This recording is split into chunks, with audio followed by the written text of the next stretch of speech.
Queridos amigos, queridas amigas, Deus seja conosco e nos envolva na sua paz, nas suas bênçãos, na sua proteção. Hoje, como pode-se ver, eu estou sem equipe, mas estamos registrando para mais tarde socializar esse conteúdo para aqueles irmãos que não puderam estar aqui. Antes das nossas considerações iniciais, gostaríamos apenas de divulgar que amanhã, no dia de amanhã, estaremos no Teatro Jorge Amado fazendo uma palestra em torno do filme, vai ser apresentado o filme, A Corrente do Bem, e mais tarde uma exposição nossa, uma discussão, uma espécie de cine de debate. Esse evento está ligado a alguns projetos sociais não espíritas, me parece que há um ingresso aí com 1 quilo de alimento não perecível para ser revertido para uma instituição. Quem mais tarde quiser maiores informações, me busque, que eu posso dar o contato da pessoa que está organizando. Embora algumas pessoas sejam do movimento espírita, ligado ao movimento espírita, que estão fazendo esse evento me parece que tem uma associação com a Secretaria de Educação, se não me falha a memória. Mas, como nos permitiram, no evento de amanhã, falar sobre o bem e também fazer conexão espírita, não iremos perder a oportunidade de falar sobre espiritismo também. É no Teatro Jorge Amado, portanto, se não me falha a memória, começa às 8 às 8h30 da manhã, para aqueles que têm a coragem de acordar domingo cedo, até meio-dia mais ou menos. Dito isso, vamos começar. A relação do ser humano com a religião constitui uma espécie de padrão universal. De tal forma, isso é tão forte, tão contundente, que levou alguns pesquisadores da religião, particularmente da ciência da religião, a estabelecer que o ser humano é um animal religioso. É o único animal que reflete a respeito da sua existência, da vida após a morte, das suas origens, isto é, de onde eu vim, para onde eu vou, por que eu estou aqui, por que eu sofro, quais as razões da minha existência na Terra, e isso faz com que ele reflita a respeito da necessidade da sua transcendência, isso é, daquilo que continua ou não após a sua experiência material. É por essa razão que as religiões sempre existiram ao longo da humanidade. Nunca houve na história humana uma cultura no sentido coletivo de ateus, de não religiosos. Sempre houve pessoas e movimentos isolados, de pessoas céticas, materialistas, mas mesmo quando nós examinamos, por exemplo, a proposta do comunismo soviético de Stalin, que procurou de alguma forma fazer uma sociedade materialista em face da visão socialista e comunista desse bolsão cultural específico, ou algumas outras sociedades, veremos que isso não redundou em sucesso. Porque na própria sociedade, por exemplo, citada, havia bolsões de práticas religiosas, ainda que escondidas, e logo depois do regime de Stalin, florescia práticas religiosas em toda parte. Parece que há inato no ser humano uma tendência a buscar o sagrado, a buscar a experiência espiritual. E isso está tão presente que algumas pessoas da mentalidade acadêmica, alguns intelectuais, desconfiavam, e isso está errado, mas desconfiavam que a religião era fruto de um ensino, de uma cultura formal, de uma catequese específica, no caso do Ocidente, a Igreja Romana e as doutrinas protestantes, no caso do Oriente, as religiões mais famosas que predominaram ao longo das tradições. Se acreditou que a nossa tendência de buscar religião era fruto de uma cultura, de uma educação que passava de pai para filho, de um ensino formal, mas isso está superado. Porque quando nós examinamos épocas onde não havia civilização, onde não havia ensino religioso, onde não havia nem cultura formal, e encontramos nessas sociedades primitivas o homem buscando a divindade, o homem buscando fazer cultos de fé, ainda que primitivos, ainda que de maneira muito rudimentar, reuniões onde se buscava entender a vida transcendente, elegendo Deus como Deus Sol, ou Fogo, ou então Deus na natureza, através das forças naturais, ainda que numa concepção religiosa rudimentar, infantil para o nosso padrão, cujo repertório era limitado e imaturo, ainda assim, isso prova que o homem sempre buscou religião, sempre buscou espiritualidade. Há uma tendência nossa inata de buscar experiência espiritual, experiência de transcendência. E isso é tão forte, que resultou mais tarde na análise dos locais biológicos, das dimensões biológicas associadas à fé. Com o avanço das neurociências, com a pesquisa cada vez mais sofisticada, a ponto de aparelhos eletrônicos detectar no cérebro as áreas que são ativadas quando eu, por exemplo, falo ou penso determinadas coisas, é natural que surgir uma elite de pensadores tentando, de alguma forma, entender a experiência religiosa com um caráter neurocientífico, neurobiológico. Surgiria, portanto, as pesquisas que, principalmente na década de 70 do século passado em diante, fizeram fama e tiveram uma espécie de moda momentânea. Desde Michael Persinger, a Vilayanu Ramachandran, a Dana Zohar e aos grandes especialistas da área que pesquisaram dimensões cerebrais associadas à crença, à fé e à experiência espiritual, a chamada neurobiologia da fé, neurobiologia da crença, é que o ser humano tem tentado entender se existe alguma coisa em nosso organismo que justifique, que explique a tendência do ser humano buscar espiritualidade.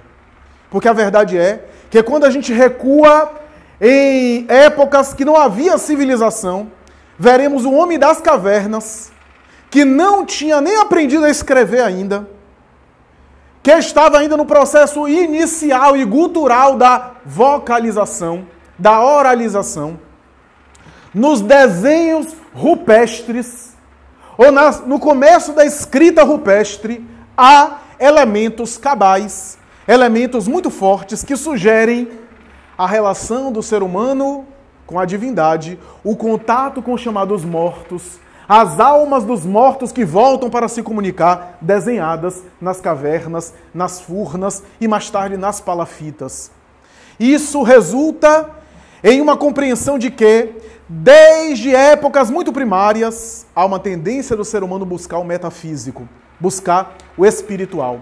É natural que, à medida que a humanidade cresce, amadurece e desenvolve-se, essa relação com o sagrado, esse vínculo com o divino se torna mais maduro, mais aperfeiçoado, mais sutilizado. Allan Kardec mais tarde vai escrever em O Céu e o Inferno o seguinte: quanto mais o homem é material, mais ele constrói uma vida após a morte material.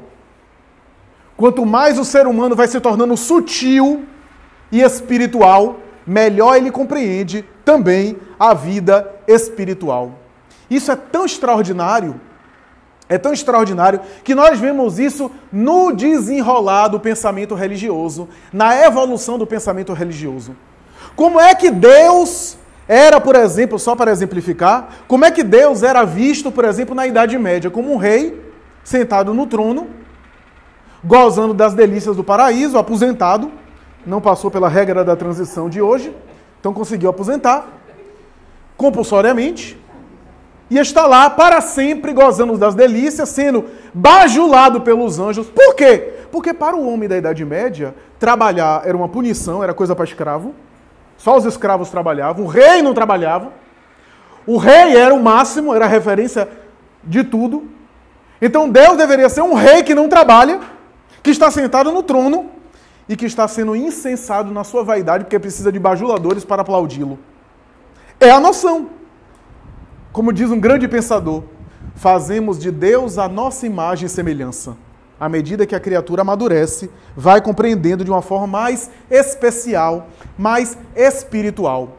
É natural que esse padrão, esse vínculo do homem consagrado constitui uma espécie de arquétipo. A expressão arquétipo significa padrão coletivo, padrão universal. O que significa dizer, na colocação feliz do psiquiatra da Suíça, Carl Gustav Jung, o arquétipo é aquela marca ancestral presente no inconsciente coletivo, que se repete nas culturas com imagens e representações diferentes, mas cuja essência é a mesma. Se nós examinarmos em toda a cultura, há esse arquétipo, o arquétipo da religião, que Jung ora colocava na figura do velho sábio, ora na figura do self, o si mesmo. Isso é, a totalidade psicológica do ser humano, que ele dizia, essa totalidade psicológica, na religião, está representada na figura de uma divindade, porque a divindade é o total. E a busca da religião é a busca pelo total, pela totalidade. Diz Jung, a minha preocupação não é provar se existe um Deus ou se não existe Deus. A minha preocupação é demonstrar que a experiência religiosa apresenta para nós uma tendência do ser humano de buscar uma experiência religiosa interna. Se existe algo externo, não sei, dizia ele. Mas com certeza há uma espiritualidade interior, uma espiritualidade subjetiva que o ser humano procura. Uma busca por uma totalidade, um Deus interno. Era a visão do psicólogo e do psiquiatra, que não queria se comprometer com a proposta de fé, com a proposta religiosa, mas que falava desse vínculo. A verdade é que a partir dessa relação com o sagrado, o ser humano estabeleceu um dos processos mais bonitos, mais interessantes da humanidade. A ponto de historiadores ateus, de pensadores céticos, um deles é muito conhecido hoje no Brasil, o filósofo historiador, o pensador historiador gaúcho, que ensina numa universidade de São Paulo, Leandro Carnal, por exemplo, e tantos outros que falam que, em que pesem serem céticos e serem ateus, se não houvesse religião, a história do ser humano seria muito pobre. E que para a gente compreender a história da humanidade, é necessário entender a história das religiões. Joseph Campbell, o extraordinário mitólogo norte-americano, já havia falado isso há muito tempo, dizendo que na tradição religiosa está a grande maioria dos elementos simbólicos, emocionais, psicológicos, para a gente entender o ser humano de uma forma integral. Para compreendermos a criatura humana, é necessário entender também a sua religiosidade. Porque desde que o homem é homem, desde que o ser humano é ser humano, ele tem um contato com a experiência do divino. Acreditemos ou não, o que é de secundária importância. O que queremos enfatizar é que a partir daí surge uma experiência muito bonita, que estruturou civilizações, que construiu culturas. A mentalidade cultural histórica, muitas vezes foi construída tomando por base conceitos religiosos, pensamentos religiosos. De Roma, no seu politeísmo, que estruturou a antiga Roma, a Grécia, a Idade Média, veremos sempre os postulados religiosos por detrás, estruturando a cultura terrestre. Até o direito, por exemplo, de família,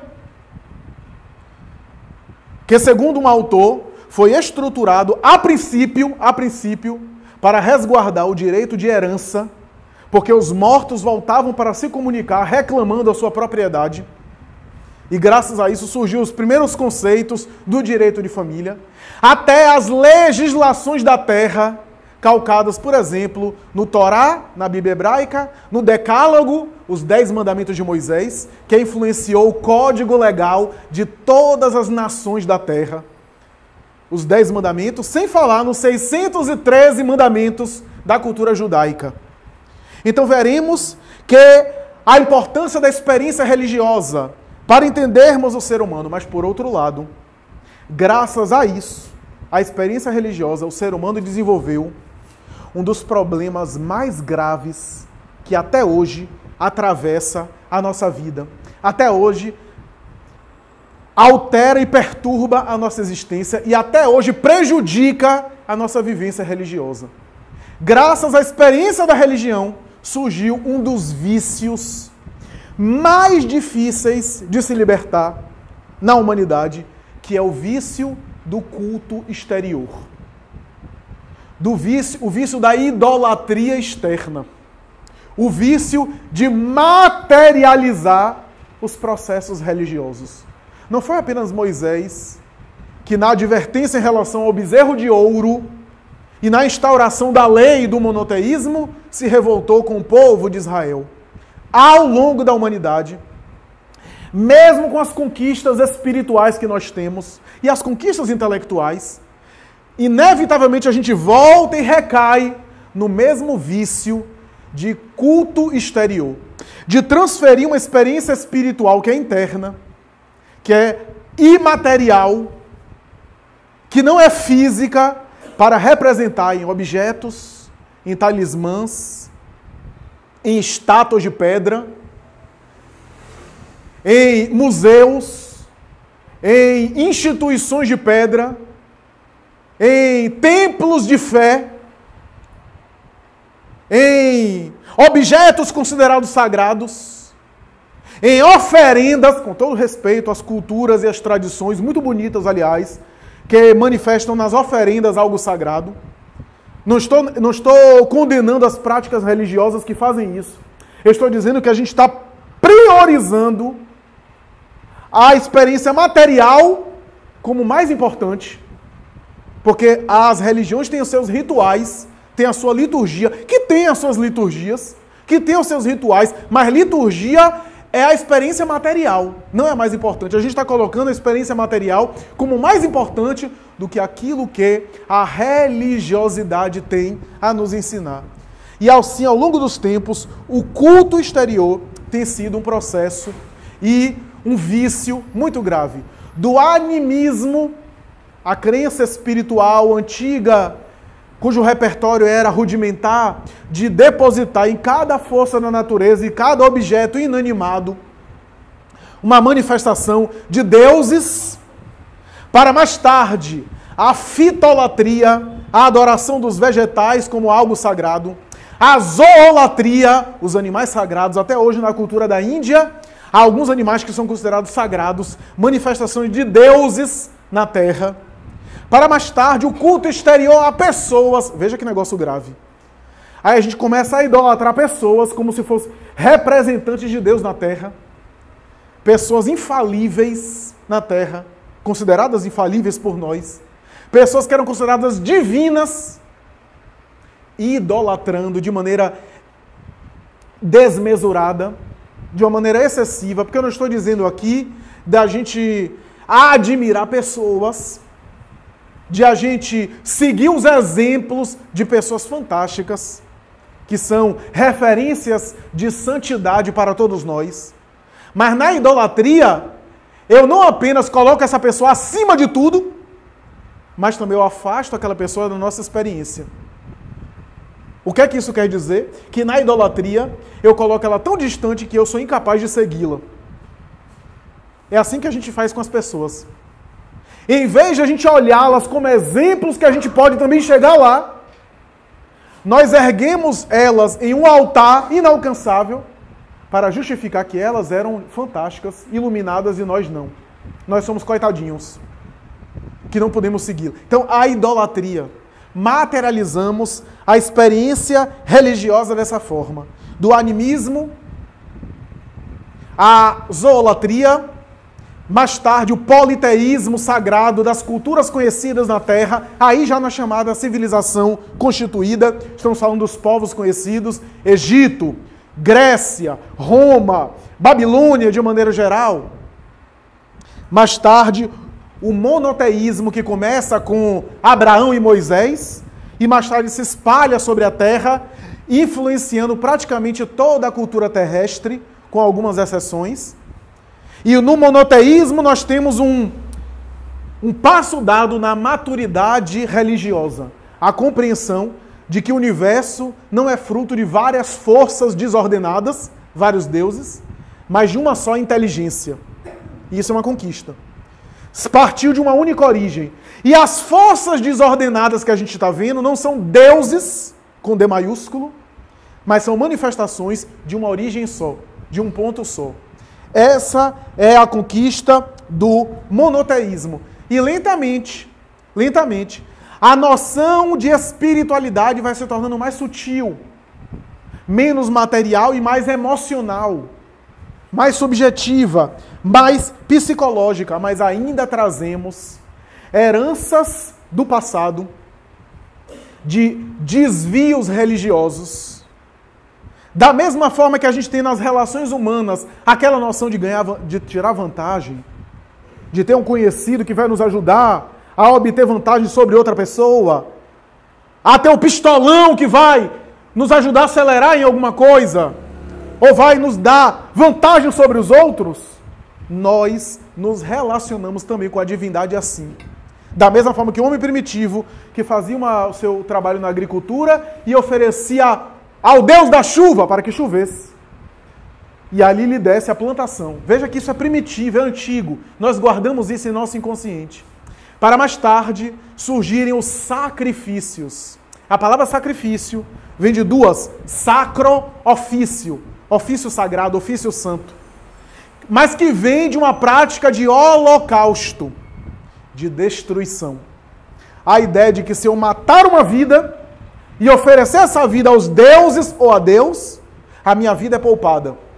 Isso vem também da época dos selvagens, de tribos primitivas, de quilombos primitivos, e mais tarde vem desenvolvendo para a cultura do sacrifício dos animais. Na época de Jesus tinha sacrifício dos animais, dos sacrifícios humanos. Quem não se recorda do conto bíblico de Abraão com seu filho Isaque, que oferece holocausto ali. Que ali, na verdade, é um símbolo, né? Abraão, símbolo do patriarca, do pai. Deus era pai, é o símbolo. E ele oferece, e aí Deus aparece no momento máximo e diz, não, troca seu filho por um cordeiro, e mata o cordeiro. Mais tarde, Jesus vai ser esse cordeiro. Veja um símbolo bíblico, que coisa interessante, né? Mais tarde, Jesus vai ocupar o lugar, não apenas do cordeiro, mas de Isaque, o filho do pai, que entrega a sua própria vida. Então, tudo isso naturalmente tem um sentido, mas nós trazemos esses desvios religiosos e no culto exterior nós nos perdemos. O holocausto de animais, de seres humanos, mais tarde dos vegetais, nós temos ainda isso na cultura atual.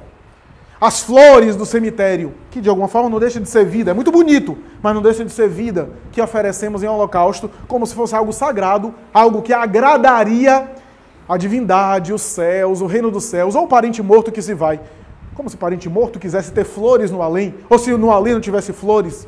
Eu imagino aquelas flores pinicando a pessoa, mas enfim, deixa quieto. A verdade é que é uma tendência a materializar a experiência religiosa.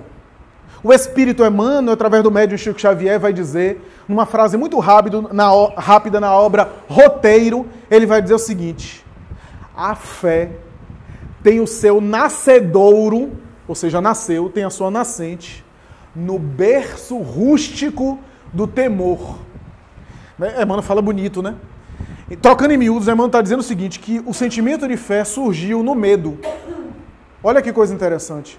Porque a partir do medo, dessas forças que o homem não compreendia e achava que era divindade, através do medo, sacrificando animais, sacrificando vidas e oferecendo essas vidas aos deuses, surgiu o sentimento de fé. Ou seja, o medo é a emoção básica do ser humano, que vem do instinto de conservação. Quando o ser irracional e o ser também racional se sente ameaçado, vem o medo. Daí a reação de agressividade na luta pelo objeto ameaçador ou de fuga. Essa dicotomia que o ser animal tem na sua predominância, porque não raciocina. O ser humano herdou isso. Mas a partir do medo surgiria os sentimentos sagrados de religião. Parece contraditório, né? Porque a ideia de fé é justamente oposta ao medo, né? Fé é uma confiança e o medo é o oposto da fé. Mas no fundo, tudo se conecta em uma coisa só. Tudo está conectado. Porque é dos vícios que saem as virtudes. Jesus contou uma parábola do joio e do trigo, né? E a parábola narra que em determinado momento o Senhor, vendo que na mesma plantação crescia joio e trigo, um dos seus servos disse: Senhor, vamos arrancar o joio. E o Senhor disse: não arranque. Deixa ambos crescerem. Porque se arrancar, pode arrancar os dois. Deixa ambos crescerem. Quando crescerem, eles próprios serão diferenciados. É uma parábola rápida no Evangelho de Mateus, mas muito profunda. A parábola fala que dos vícios saem também as virtudes. Que os vícios não devem ser destruídos, mas devem ser substituídos, transformados. Do joio sai também o trigo, na mesma experiência.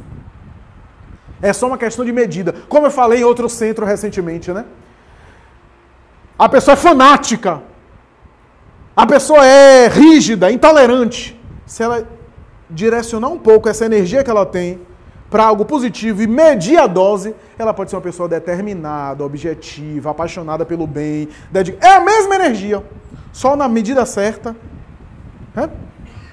Por isso que Jesus, ele tinha essa noção quando abordava com os apóstolos. Quando ele vai até a Maria de Madalena, ele fala com ela sobre o amor. Por quê? Porque no fundo o que ela tinha era fome de amor.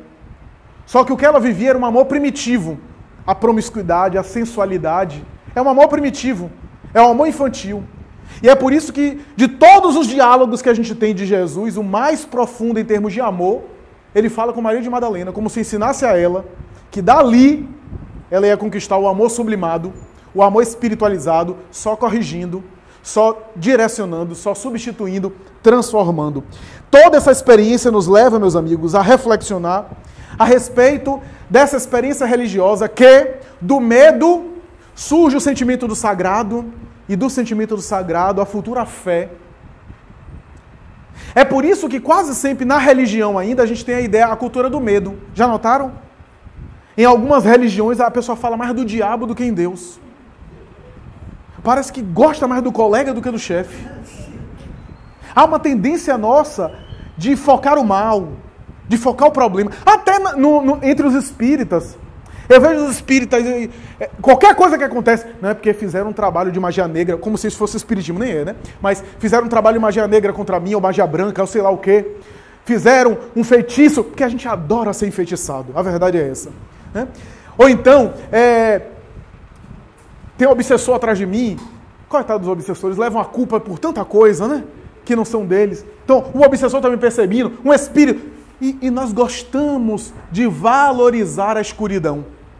Valorizar a treva. Não é ser ingênuo e desconsiderar a presença da treva. Nós precisamos também ter armas para saber lidar com a escuridão e com o mal.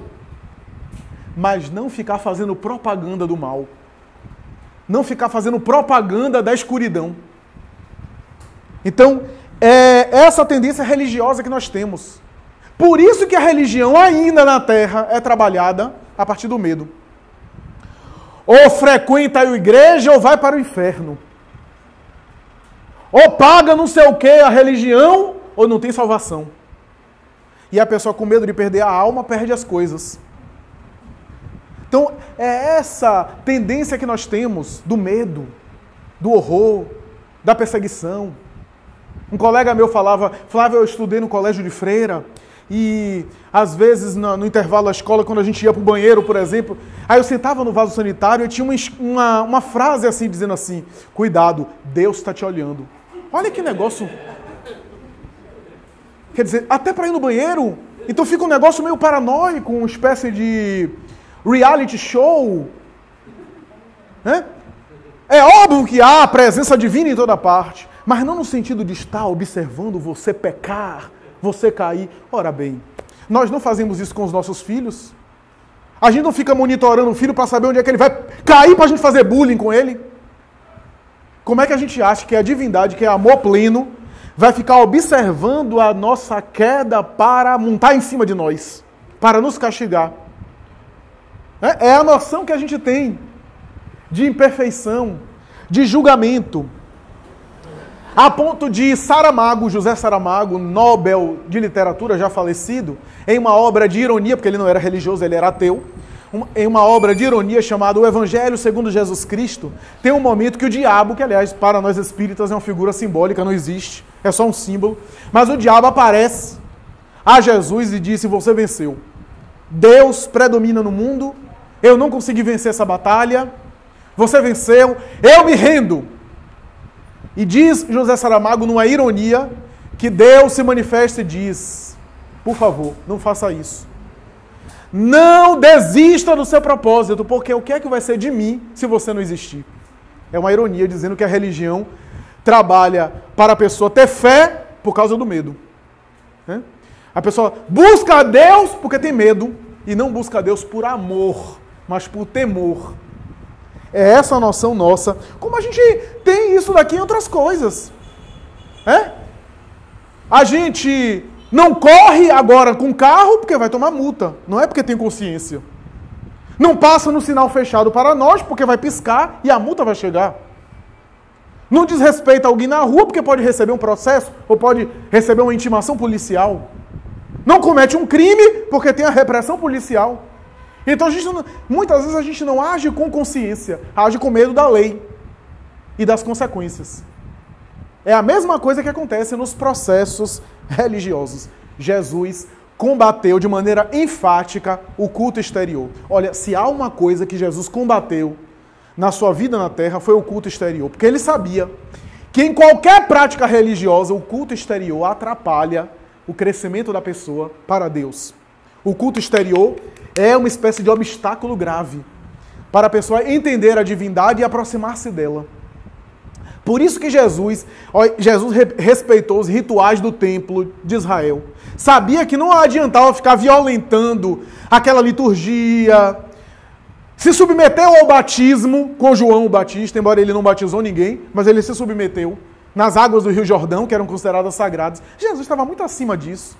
Estava muito acima de se banhar num rio considerado sagrado, mas ele se submeteu. Porque ele sabia, na sua inteligência excepcional, que aquilo dali seria trabalhado com o tempo. Que as criaturas precisavam de tempo para amadurecer, que só os séculos para fazê-las compreender melhor, que não é o rio que é sagrado. Tudo pode ser considerado sagrado, a depender da mente que encara. Mas sabia que aquilo dali necessitava de tempo. Da mesma forma que a criança não chega na universidade de um dia para a noite. Da mesma forma que o bebê precisa de caminhar, de engatinhar para depois começar a andar, depois falar. É necessário o tempo. A natureza tem um espírito de sequência. Tem coisas que não são rápidas. Quer nascer agora? Vai passar pelo menos 9 meses na barriga. É indispensável. Tem algumas coisas que tem passos. É processual. Jesus sabia disso. Então ele sabia que não valia a pena ficar perdendo tempo violentando as consciências que não estavam preparadas. Mas sobre o culto exterior, ele tentava despertar as criaturas. Ainda que ele soubesse que algumas só iriam despertar séculos depois. Sobre o culto exterior. Aliás, tem um grande pensador que diz que Jesus foi crucificado muito mais porque a sua ideia de culto interior afetava os interesses financeiros do mercado de sacrifício de animais, do que necessariamente uma divergência religiosa, uma ofensa à fé mosaica. Era muito mais o interesse dos comerciantes da fé na época, por conta da mensagem de Jesus ser libertadora, e do comércio de animais e de sacrifício ser afetado em Jerusalém, do que necessariamente uma questão de crença. Veja que coisa interessante. Jesus combateu, portanto, esse culto exterior. O diálogo que Jesus tem. Porque Jesus era tão sábio que, a depender de quem ele conversava, ele tinha um diálogo diferente. Então, por exemplo, eu já falei isso aqui, né? Jesus está com um agricultor, ele fala parábola de agricultura. Jesus está com um comerciante, ele fala parábola de comércio. Talento, denário, sestésio, óbolo de viúva. Jesus está com um pescador, fala parábola de pesca. A depender de com quem ele está conversando, ele fala, conta a história. Lembram das parábolas que está no Evangelho de Lucas? As 3 parábolas da misericórdia?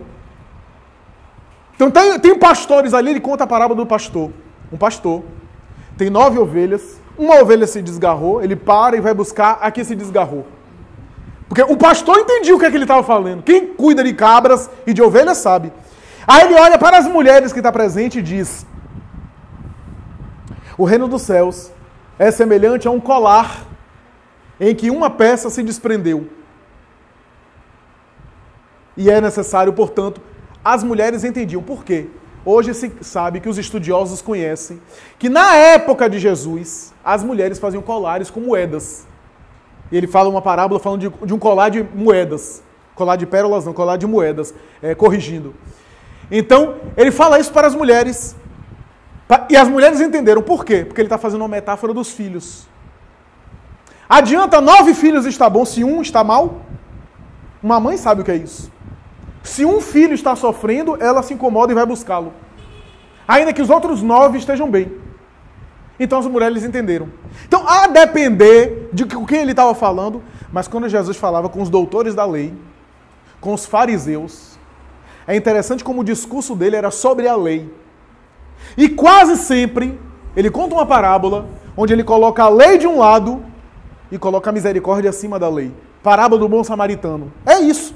Basicamente, a parábola do bom samaritano fala do cumprimento da lei e fala que o samaritano esteve acima da lei. Quando ele cura uma mulher no sábado, alguém chega para repreendê-la e diz: o sábado foi feito para o homem ou o homem foi feito para o sábado? Se o teu boi e o teu asno caísse, hipócrita, tu o tirarias. Essa mulher não vale mais do que um animal? Essa mulher também não é filha de Abraão? Então ele citava, inclusive, na lei para defender a sua atitude, a sua postura. Jesus conversava com os doutores da lei, sobre a lei, mas sempre dizia que a lei tinha o seu papel, mas a misericórdia estava acima da lei. E que ele vinha suavizar a lei de Moisés com a misericórdia. Porque não adianta nada você se tornar um modelo de perfeição, entre aspas, se você, ao olhar aqueles que você acha que estão em outro nível, e você não tiver misericórdia para com eles, você ainda não entendeu. Neil Lúcio, através de Chico Xavier, tem uma mensagem que fala de um homem que foi caminhando no seu processo, e à medida que ele foi caminhando, subindo a montanha, ele foi vestindo a roupa adequada. Então fazia frio, ele trocava de roupa, colocava uma roupa de inverno. Aí houve uma situação em que ele parou, ele teve que trocar os calçados. Quando ele chegou lá no cume da montanha, um ser angelical aparece e diz assim: você está quase entrando no reino dos céus. Eu só te peço uma coisa, volta pelo mesmo caminho e olha a paisagem que você fez. Quando ele volta, ele sai criticando Deus e o mundo. Achando feia a roupa de Beltrano, fulano que vestia tal calçado, ele achou horrível. As pessoas estavam todas bizarras, esquisitas, não estavam com roupas apropriadas, não subiam a montanha. E ao término, o anjo apareceu e disse: você não é ainda o candidato à iluminação, porque você achou que havia cumprido, mas você não voltou e teve misericórdia para com aqueles que estão usando as mesmas roupas que você um dia usou. Porque esses trajes que eles estão usando, que você está julgando eles, você um dia precisou deles. Aliás, foram eles que levaram você ao acume da montanha. Que lição. Que lição de desenvolvimento. Então Jesus falava da misericórdia acima da lei. Misericórdia eu quero, dizia ele, não sacrifício. Sacrifício aqui no sentido do holocausto, do sacrifício de animais. É por essa razão que alguns teólogos, irmãos nossos, quer ver uma coisa? Um dos pontos mais difíceis de interpretar é o ponto da fé e da obras. Quem já participou aqui ou já foi de igreja protestante, de doutrinas evangélicas, sabe que essa é uma discussão muito forte. Porque Lutero falava sobre a justificação da fé, e todas as doutrinas evangélicas vêm da reforma de Lutero, de alguma forma. Então tem uma discussão entre o que é necessário para o cristão ser salvo, a fé ou as obras. Porque em uma epístola, olha que confusão, tem uma epístola de Tiago que diz assim: o justo não será salvo apenas pela fé, mas pelas obras que pratica. Está lá, o justo será salvo não apenas pela fé, mas pela obra que pratica. Só que numa epístola de Paulo diz assim: o justo não será salvo pelas obras da lei, mas sim pela fé. Parece que Paulo pensava uma coisa e Tiago pensava outra. Mas, na verdade, a expressão utilizada de obras da lei vem daquela prática, hoje se sabe, a expressão em hebraico, vem da prática da liturgia do templo. Ou seja, obras da lei era o ritual de botar o copinho, de encher a água, de preparar o culto. Então, tinha gente que achava que estava salva só porque fazia esse processo no templo. Arrumava o templo, fazia o ritual de doação, de orar em joelho, né? Esses rituais externos. Então, Paulo está dizendo o seguinte: não será salvo apenas pela obra da lei, mas pela fé. Porque fé, na cultura hebraica, e mais tarde traduzida pelo latim, foi traduzida como fidelis, que é fidelidade. Infelizmente foi traduzida para o português fé, e a gente entende fé como se fosse crença. Então, aquele que tem fé é salvo. E a gente entendeu o seguinte: quem acredita em Jesus é salvo. Mas crença Eu acredito numa coisa agora, amanhã eu acredito em outra coisa. Como é que a gente acha que a gente vai ser salvo só porque a gente acredita em algo? Quando a gente toda hora está mudando as nossas crenças. Fé é fidelidade. Ou seja, vai ser salvo pela fidelidade com que abraço o ideal. Aí a gente entende que está tudo certo. O que é que eu quero dizer com tudo isso? É que a doutrina espírita, na explicação que ela dá da lei de adoração, uma das 10 leis que regem o cosmo, que tem a ver com o sentimento religioso no ser humano. E Allan Kardec explica os níveis, à medida que o ser humano evolve, progride, também o sentimento religioso dele avança e ele se aproxima mais da divindade. A ponto de Allan Kardec afirmar o sacrifício, veja de novo a palavra sacrifício, o sacrifício mais agradável a Deus é o sacrifício das suas paixões. É o sacrifício das suas imperfeições. Ou seja, sacrificar o egoísmo, sacrificar o ego, sacrificar o orgulho, sacrificar a mágoa, né? O sacrifício da transformação moral para melhor. Esse é o sacrifício mais agradável a Deus. E Allan Kardec vai estabelecer que, de uma forma fantástica, o equilíbrio entre a ação da providência divina sobre nós e o livre-arbítrio, que é o tema básico de pede e obtereis, ajuda-te e o céu te ajudará. Por quê? No culto religioso ao longo dos tempos, nós tivemos a noção de que eu fazia algo material e recebia compensação. Então, eu acendo uma vela e a divindade me dá tesouros. Olha que mal, acho que a divindade não sabe negociar direito. Porque para que ela quer algumas velas e dá em troca milhões de reais para a pessoa? Então não sabe negociar, porque foi um mau negócio. Aliás, para que ela vai negociar se Deus já é dono de tudo? Então, veja como a gente... Eu já contei aqui que eu tinha uma amiga que ela teve um problema de saúde e ela disse, se eu ficar bom, se eu ficar boa, eu vou fazer 2 promessas, uma promessa católica e uma promessa espírita. Que eu simpatizo com tanto catolicismo como espiritismo.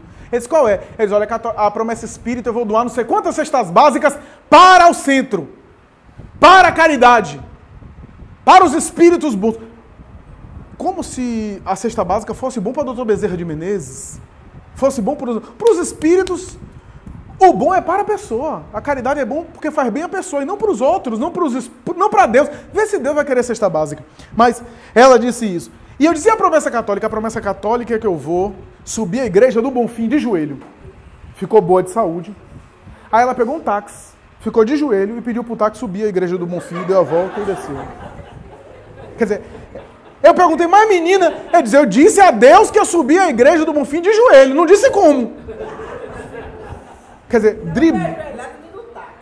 ajoelhar dentro, driblou a divindade. Então vejamos, é esse culto. De um lado a gente tem isso, a gente faz isso e recebe. De outro lado a gente tem a noção de que a divindade vai dar conta da gente como se Deus fosse uma espécie de babá nosso, que está o tempo todo atendendo aos nossos caprichos. O espiritismo equilibra a questão.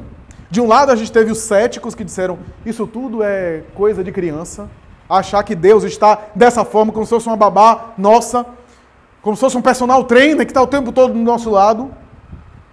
E aí os filósofos, os intelectuais não acreditaram e disseram, olha, o ser humano é que está no centro. O humanismo, o antropocentrismo, todas aquelas doutrinas que negaram a espiritualidade, disseram, olha, o ser humano está no centro. É o humanismo, é o ser humano que dá conta das suas coisas, ele é responsável pelas suas desgraças e pelas suas virtudes, e pronto. O movimento cético, o espiritismo equilibra a questão. Vai dizer que há uma ação da providência, mas uma ação lúcida, coerente, uma ação eficaz, uma ação que o tempo todo está conosco. Por quê? Porque o Espiritismo explica que Deus não está sentado num trono como se fosse um velho, até porque Deus não tem uma imagem. Deus não é um homem. Deus é uma inteligência suprema que a gente ainda não consegue nem compreender como é que é isso.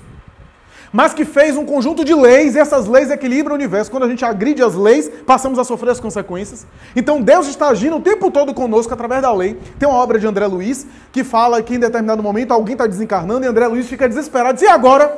E o mentor disse assim, calma André, estamos agora aguardando que a lei faça a sua parte. E depois a gente vai intervir para ajudar. Ou seja, a lei está atuando, só que são leis inteligentes, de um lado. E do outro lado, Deus está o tempo todo agindo através de quem? Dos espíritos. Kardec vai dizer, os espíritos superiores são os agentes de Deus no universo. Porque como Deus é imaterial, nós não sabemos se Deus age diretamente na matéria. Se age, a gente não sabe. Mas uma coisa é certa, Deus age no mundo material através dos seus auxiliares, que são os espíritos superiores. Particularmente os espíritos crísticos, aqueles que melhor compreendem a divindade. São os agentes de Deus no universo. Então o Espiritismo nos dá uma coerência maior dessa ação da providência sobre nós, através dos seus embaixadores, dos seus prepostos, dos seus mensageiros, que o tempo todo estão conosco, que nos estimulam a crescer, mas não fazem o nosso papel.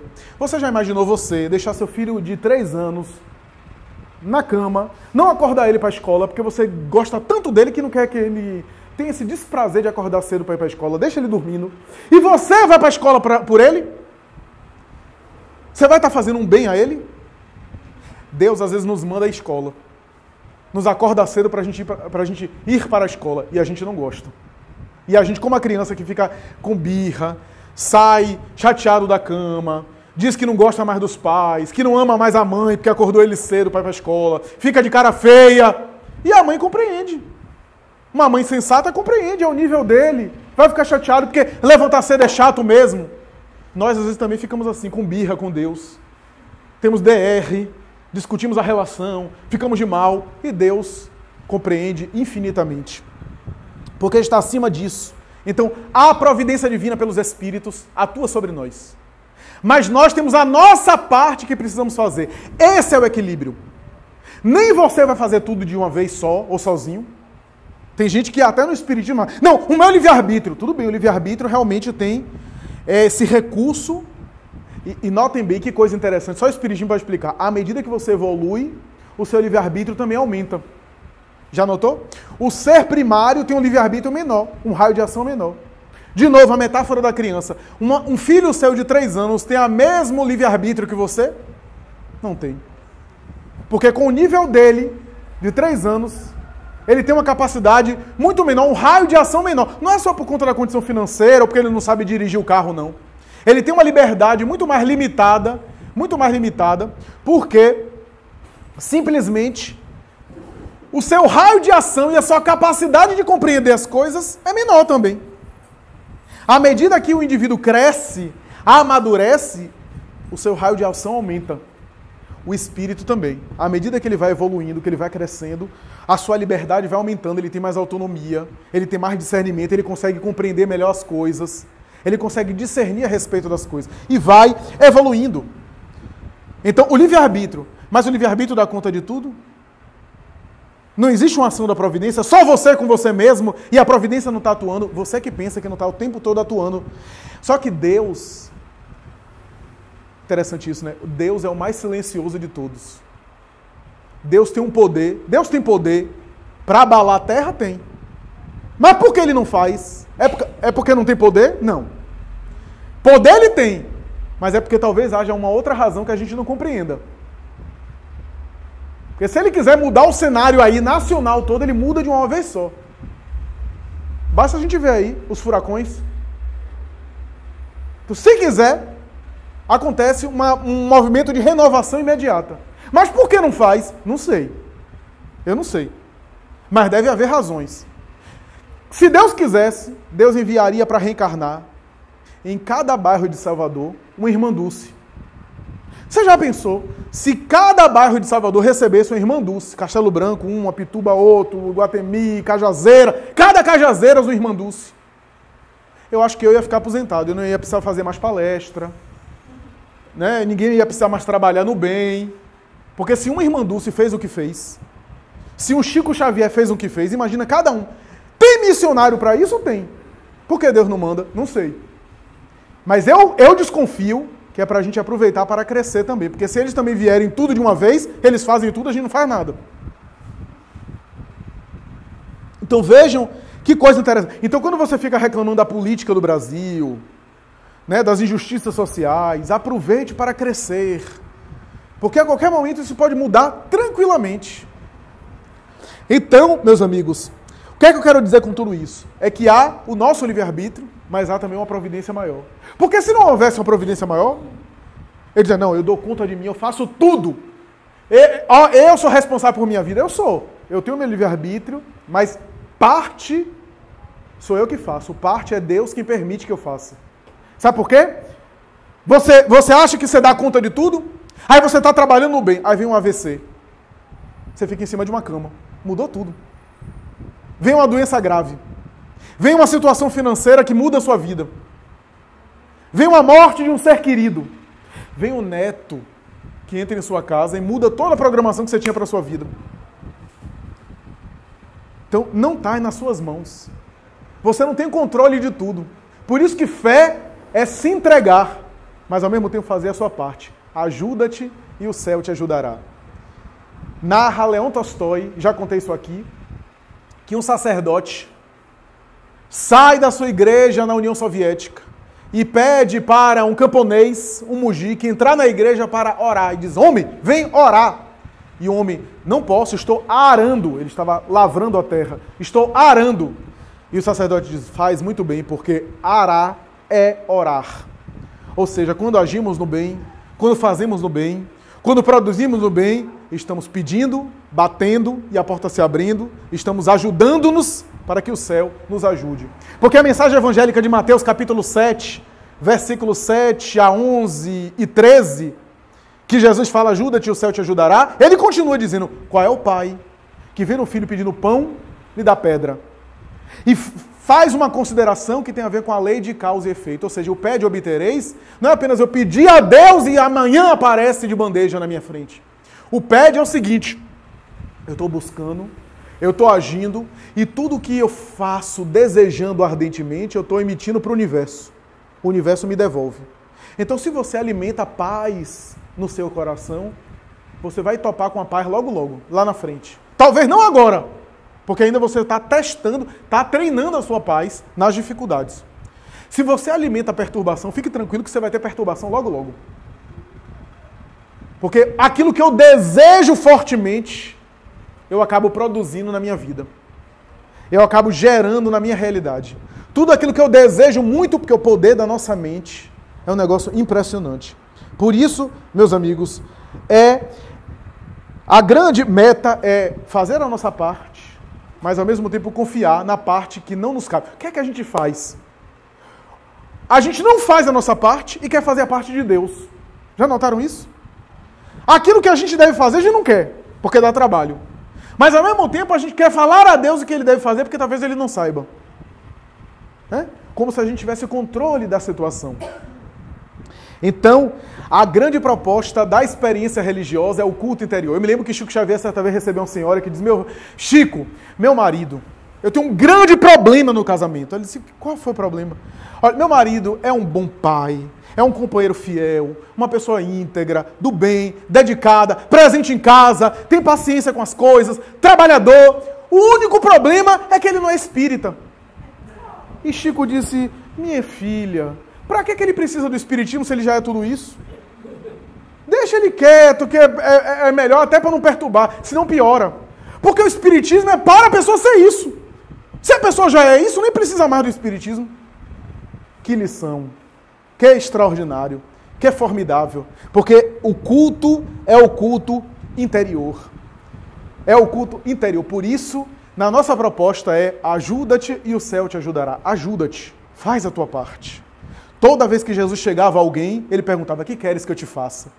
É até esquisito, né? Porque a pessoa estava doente e ele perguntava, será que ele não sabia? Claro que ele sabia, mas ele queria que a pessoa dissesse. Porque às vezes a gente nem sabe o que a gente quer. Quanta gente está doente nem sabe se quer ser curada. Eu vejo pessoas batendo no peito e dizendo, já fui em tudo que é médico e ninguém sabe o que eu tenho, fica feliz. Porque ninguém sabe o que a pessoa tem. Às vezes a pessoa não tem nada. Porque é bom dar trabalho aos outros, não trabalha. E gera pena em todo mundo que está à volta e fica se queixando. Eu vejo pessoas que a gente começa a conversar e eu digo assim, mas melhore, mude de pensamento. Aí a pessoa fica agressiva com a gente. Porque não quer mudar. Porque quer que a gente fique apoiando que a pessoa é desgraçada mesmo, que a pessoa é infeliz. Então é um masoquismo de gostar de sofrer, de gostar de valorizar o lado negativo. a nossa relação com a divindade. Conta a história que Teresa de Ávila, já concluindo, Teresa de Ávila era uma grande mística, né? A tradição diz que ela via Jesus, o próprio Cristo, na sua clarividência. E um dia, na própria Ávila, houve uma grande tempestade, ela estava atravessando o rio, ela não sabia nadar, e o rio encheu, a grande tempestade, ela acabou tombada, né? Acabou sendo levada por uma onda, tombou e começou a se afogar. E nesse afogamento ela começou, Senhor, Senhor, e orou fervorosamente, Senhor, me ajuda. E ela viu Jesus na porta, na borda do rio, que ele estendeu as mãos para ela, puxou-a, e quando ela estava em terra firme, Jesus disse, vê, Teresa, vê como eu trato aqueles que me amam. E Teresa respondeu, entendo, Senhor, é por isso que bem poucos te amam. Quer dizer, a relação, né? A relação de intimidade que ela tinha com ele. O que é que eu quero dizer com tudo isso? Que nós não devemos desestimular a ninguém. Estimular a pessoa para que a pessoa se ajude. Essa é a caridade.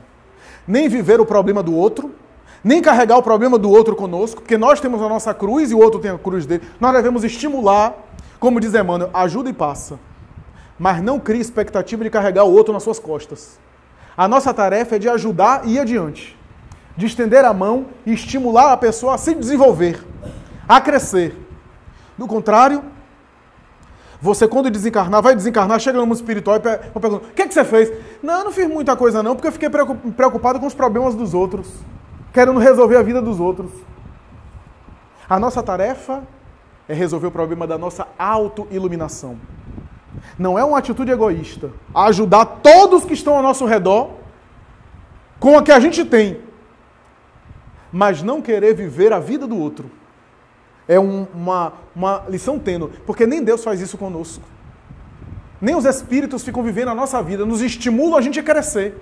Da mesma forma que um professor não faz o dever da escola para o aluno, estimula ele a ele resolver, porque isso vai lhe dar sabedoria. Então tudo isso, meus amigos, para nos dizer que o processo de ajuda-te e o céu te ajudará é um processo de estímulo constante.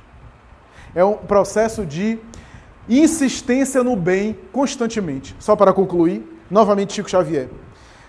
Arnaldo Rocha certa vez disse que viu Chico Xavier conversando com um jovem espírita, que começava no espiritismo, estava todo empolgado e falando. E Arnaldo Rocha olhou e disse, achou aquele jovem tão empolgado que depois que o jovem saiu, se aproximou de Chico e disse assim, Chico, o que é que esse jovem queria? E Chico, meu filho, ele estava dizendo aqui que tinha a missão de capinar o mundo. Chico com as figuras dele, né? Que queria capinar o mundo. Quer dizer, ou seja, consertar o mundo todo. E Arnaldo diz assim, e o que é que você disse, Chico? Eu estava dando a enxada para ele capinar. Ou seja, não desestimulava a ninguém. Estimulava sempre. E cada um é que vai aprendendo e vai desenvolvendo e que vai, né, amadurecendo com a própria experiência. Ajuda-te e o céu te ajudará. Muita paz, muito obrigado.